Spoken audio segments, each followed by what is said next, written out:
Last one is first-party data and privacy-first personalization, right? This is built on consent, trust, and real user insights, okay? You've all seen this. You know, you go to a website and you gotta approve the cookies, right? Approve you're being tracked basically, right? And you can approve which ones you want and don't want. So this privacy-first personalization is the strategy of delivering relevant, customized experiences that are using trusted, consent-based first-party data, right? So you are giving the company consent to sort of track what you're doing on their website, right? It's gathered from site visits, from emails, other types of loyalty programs that you might have out there.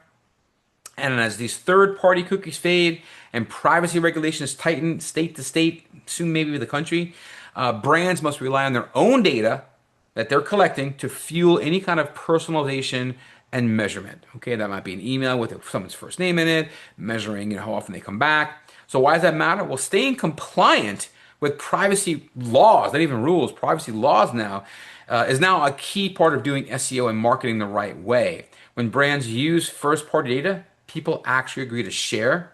They get clear insights for things like personalization, targeting, tracking what's working.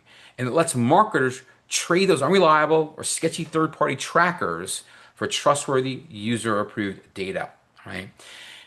First-party data is collected through actions like something on your website filling out a form, right? Maybe it's on Facebook, they fill out a form as well. It could be anything, Instagram, like, all sorts of stuff like that. Email signups or content engagement, a little typo there. But this data helps create personalized search results, smarter predictions, and better audience targeting. Privacy-friendly tracking focuses more on small wins, like downloads, time spent on a page, instead of just counting clicks or visits, okay? So the pros is it offers a compliant path to personalization and improved user experience, right? The user is saying it's okay to track what I'm doing here. It enables more accurate conversion measurement and better audience targeting because, again, you've got permission. And it future-proofs your marketing against any increasing privacy restrictions that are coming down the pike. I mean, first you had GDPR, which was only in Europe. Then you had, I forget what the California, CCPA, I forget what it's called. Now there's like, I think, 14 or 15 states have their own privacy rules about people coming to your website, and you have to live up to those rules, or you can be in some trouble. So be careful. The cons: it requires infrastructure updates such as consent-first analytics and customer data platforms. It demands rethinking your traditional attribution models and your key performance indicators.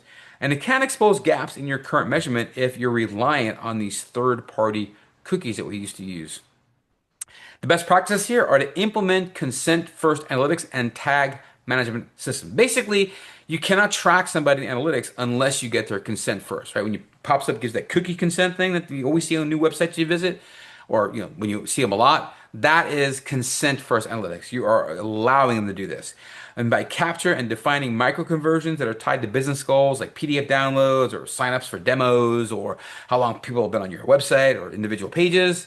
You can also use event-based schemas to map these behaviors into personalization logic. Like you can track specific user actions like where they've clicked on your website, downloads, right? Clicks on video views as an event that you can track what they're doing and see if they like more. And you can send them information about it if you've tracked it. Using those events can help you trigger personalized experiences like showing tailored content or offers just because you know what that person's been on your site, what they're looking at, what interests they have about your business. And audit your data tools for privacy compliance and measurement readiness.